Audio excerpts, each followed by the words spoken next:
നിങ്ങൾക്കുണ്ടാകട്ടെ എന്നാണല്ലോ അതിന്റെ അർത്ഥം. ഹബീബായ റസൂലിന്റെ ദുആ 3 പ്രാവശ്യമെങ്കിലും കിട്ടുമല്ലോ എന്ന് കരുതിക്കൊണ്ട് മഹാനായ സഅദ് റളിയല്ലാഹു തആല തങ്ങൾ റസൂലുള്ളാഹിനെ കേൾപ്പിച്ചുകൊണ്ട് സലാം മടക്കാതിരുന്നതാണ്. റസൂലുള്ളാഹിന്റെ ബർക്കത്ത് കിട്ടാനുള്ള പൂതിയുണ്ട്. പക്ഷെ റസൂലുള്ളാഹി ഒന്നും പറഞ്ഞില്ല. കാരണം അതൊരു നല്ല ഉദ്ദേശമാണല്ലോ. അല്ലെങ്കിൽ റസൂല് സമ്മതിക്കുമായിരുന്നില്ല. ഒരു നല്ല നിയ്യത്തുണ്ടായതുകൊണ്ട് റസൂല് സന്തോഷത്തോടുകൂടി വീട്ടിലേക്ക് കയറി ചെന്നു. സഅദ് റളിയല്ലാഹു തആല ഉടനെ തന്നെ റസൂലുള്ളാഹിക്ക് തൽക്കാലം കഴിക്കാൻ കുറച്ച് മുന്തിരി എടുത്തു കൊടുത്തു. അല്ലാഹുവിന്റെ റസൂൽ അത് കഴിച്ചപ്പോഴേക്ക് സഅദ് റളിയല്ലാഹു അൻഹു കിണറ്റിന്റെ അടുത്ത് വെള്ളം കോരി വെച്ചു. ഉണങ്ങിയ ഡ്രസ്സുമായിട്ട് വന്ന് റസൂലിനോട് പറഞ്ഞു, തങ്ങൾ ആകെ ക്ഷീണിച്ചിട്ടുണ്ടല്ലോ, തങ്ങൾ പോയിട്ടൊന്ന് കുളിക്കണം എന്ന് പറഞ്ഞു. റസൂലുള്ളാഹിനെ കുളിക്കാൻ കൊണ്ടുപോയി. റസൂലുള്ളാഹി കിണറ്റിന്റെ അരികിൽ നിന്ന് ആ തണുത്ത വെള്ളത്തിൽ നന്നായി കുളിച്ചു. കുളിച്ചപ്പോഴേക്ക് ധരിക്കാനുള്ള പുതിയ അലക്കി ഉണക്കിയ വസ്ത്രങ്ങൾ മഹാനായ സഅദ് റളിയല്ലാഹു അൻഹു കൊടുത്തു. അള്ളാഹിന്റെ ഹബീബായ റസൂലിനെ അവർ വീട്ടിൽ സ്വീകരിക്കുന്നതിന്റെ രീതിയാണ്. എന്നിട്ട് വീട്ടിലേക്ക് കൊണ്ടുവന്നു. റസൂലുള്ളാഹിക്ക് വയറ് നിറയെ ആഹാരം കൊടുത്തു. അള്ളാഹുവിന്റെ ഹബീബായ റസൂൽ ഭക്ഷണം കഴിച്ചു പോകാനൊരുങ്ങുമ്പോൾ മഹാനായ സഅദ് റളിയല്ലാഹു തആല തങ്ങൾ അപ്പോഴേക്ക് മകനെ കൊണ്ട് കഴുതയെ കൊണ്ടുവരിപ്പിച്ചു. എന്നിട്ട് പറഞ്ഞു, തങ്ങൾ നടന്നു പോകണ്ട, കഴുതപ്പുറത്ത് പോകണം, എന്റെ മകനെ ഞാൻ വിട്ടുവരാന്ന് പറഞ്ഞു. കൈസനെ വിളിച്ചിട്ട് വന്ന് കൈസേനെ റസൂലുള്ളാഹിനെ പള്ളിയിൽ എത്തിച്ചു കൊടുക്കണം. കഴുതപ്പുറത്ത് റസൂൽ കഴുതപ്പുറത്ത് കയറി. മഹാനായ കൈസ റളിയല്ലാഹു അൻഹു പറയുകയാണ്, കൈസ എന്ന ചെറിയ കുട്ടിയാണ്. അള്ളാഹുവിന്റെ റസൂല് എന്നോട് പറഞ്ഞു ഞാൻ കൂടെ പോവല്ലേ. അപ്പൊ റസൂൽ എന്നോട് പറഞ്ഞു ഇർക്കബെന്ന് പറഞ്ഞു, പുറകിൽ കയറിയിരിക്കാൻ. കഴുതപ്പുറത്ത് കയറിയിരിക്കാൻ പറഞ്ഞു. റസൂലുള്ളാഹിന്റെ കൂടെ എങ്ങനെ കഴുതപ്പുറത്തിരിക്കാൻ പറ്റുമോ? സാധിക്കോ? അവർക്ക് ധൈര്യം വരുമോ? മദീനയിൽ ചെറിയ കുട്ടികളാണ്, അവർക്ക് പോലും റസൂലിനോടുള്ള ആദരവ്, റസൂലിനോടുള്ള അദബ്.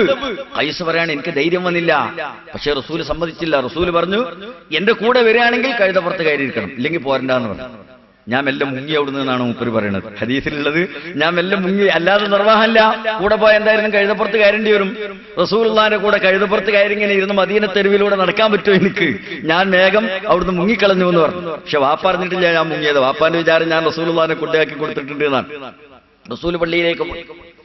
ഞാൻ പറഞ്ഞ എന്തിനാണെന്ന് വെച്ചാൽ, അല്ലാഹുവിന്റെ ഹബീബായ റസൂലിന്റെ രീതി, ഒരു വീട്ടിൽ ചെന്നാൽ അസ്സലാമു അലൈക്കും എന്ന് സലാം പറയും. 3 പ്രാവശ്യം അല്ലാഹുവിന്റെ റസൂൽ ഉറക്കെ സലാം പറയും. എന്നിട്ട് പ്രതികരണമൊന്നുമില്ലെങ്കിൽ തിരിച്ചു പോരും. അതാണ് ചെയ്യേണ്ടത്. അപ്പോ ഒരു വീട്ടിൽ ചെന്നാൽ അല്ലാഹു തആല പറയുന്നത്, ലാ തദ്ഖുലൂ ബുയൂതൻ ഗൈറ ബുയൂതികും ഹത്താ തസ്തഅനിസൂ വതുസല്ലിമൂ അലാ അഹ്ലിഹാ. ഒരു വീട്ടിലേക്കും നിങ്ങൾ സലാം പറയാതെയും ആ വീട്ടുകാരന്റെ സമ്മതം വാങ്ങാതെയും കടന്നു ചെല്ലാൻ പാടില്ല. ലാലിക്കും ഖൈറുല്ലക്കും, അതാണ് നിങ്ങൾക്ക് ഉത്തമമായത്. ലഅല്ലക്കും തദക്കറൂൻ, നിങ്ങൾ ചിന്തിക്കുന്നവരായിരിക്കാൻ വേണ്ടി. അപ്പൊ സമ്മതം വാങ്ങാതെ ഒരു പൊരിക്കും കടന്നു ചെല്ലരുത്. അകത്ത് കിടന്നാൽ തന്നെയും കോലായിൽ നിങ്ങൾ തായിരി കയറിയാണ്, എന്നാൽ തന്നെ പൊരന്റെ അകത്തേക്ക് കിടക്കണമെങ്കിൽ വീട്ടുകാരങ്ങളെ ക്ഷണിക്കണം. അങ്ങോട്ട് കടന്നിരുന്നോളി എന്ന് പറയണം, എന്നെങ്കിൽ അങ്ങോട്ട് കിടക്കാൻ പോകണം. വീട്ടിന്റെ അകത്ത് കിടന്നാൽ തന്നെ വേറൊരു റൂമിലേക്ക് കിടക്കണമെങ്കിൽ, ഒരാവശ്യത്തിന് കിടക്കണമെങ്കിൽ പോലും അവർ സമ്മതം വാങ്ങും. പൊരന്റെ അകത്ത് കയറി നിങ്ങൾക്കൊന്ന് മൂത്രമൊഴിക്കണം. എന്താ ചെയ്യേണ്ടത്?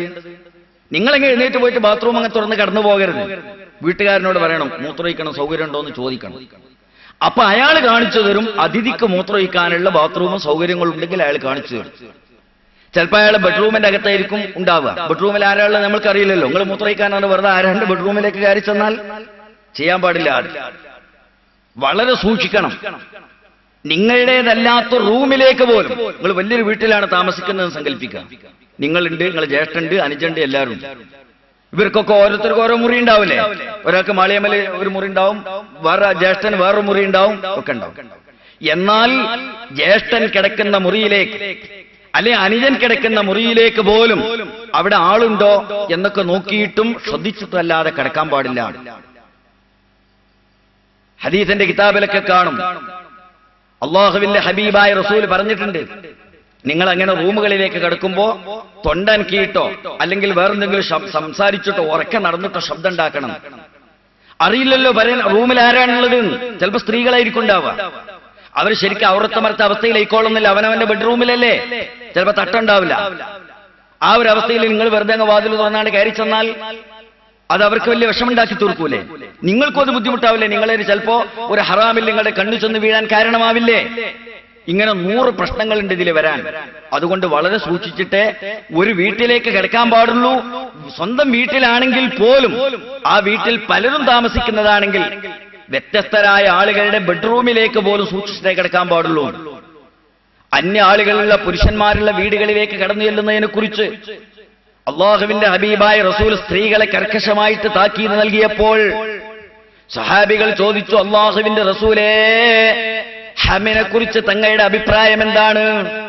ഹം എന്താണ്? ഹം എന്ന് പറഞ്ഞാൽ ഭർത്താവിന്റെ ജ്യേഷ്ഠാനുജന്മാരാണ് ഹം എന്ന് അറബി ഭാഷയിൽ പറയുന്നത്. അപ്പൊ അവരുടെ വീടുകളിലേക്കും അവരുടെ സമീപത്തെയും കടന്നു ചെല്ലുന്നതിനെ കുറിച്ച് റസൂലുള്ളാഹി സ്വല്ലല്ലാഹു അലൈഹി തങ്ങളോട് ചോദിച്ചപ്പോൾ ഹബീബായ റസൂൽ ഗൗരവത്തോടെ അവരോട് പറഞ്ഞത് അൽ ഹംവ് അൽ മൗത്ത് എന്നാണ്. ഹംവ് മരണമാണ് എന്ന്.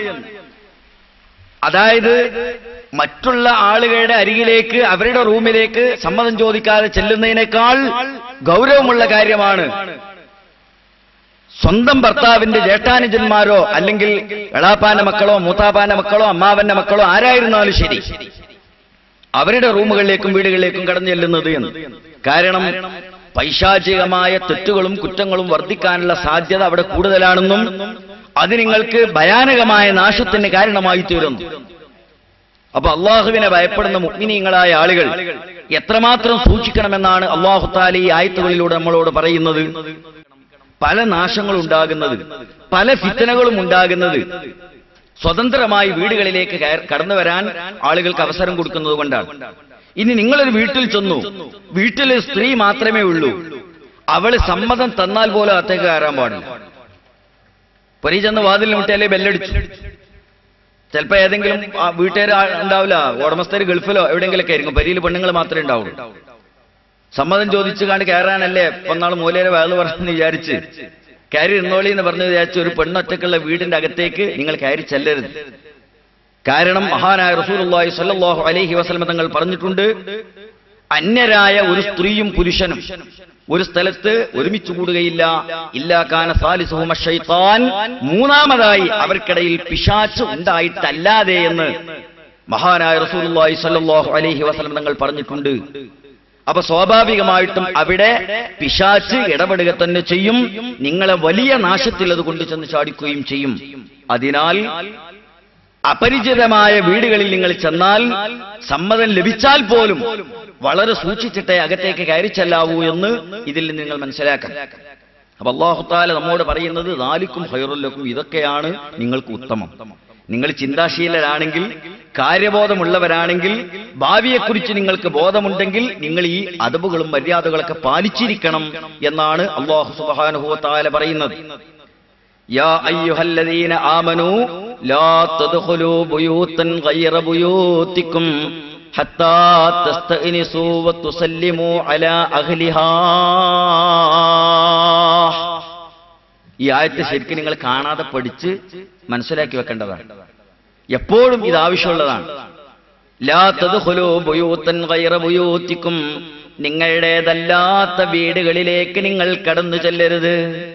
ഹത്താ തസ്തഅനിസൂ വ തുസല്ലിമൂ അലാ അഹ്ലിഹാ, അവരുടെ സമ്മതം വാങ്ങാതെയും അവരോട് സലാം പറയാതെയും അവരുടെ വീടുകളിലേക്ക് നിങ്ങൾ കടന്നു ചെല്ലരുത്.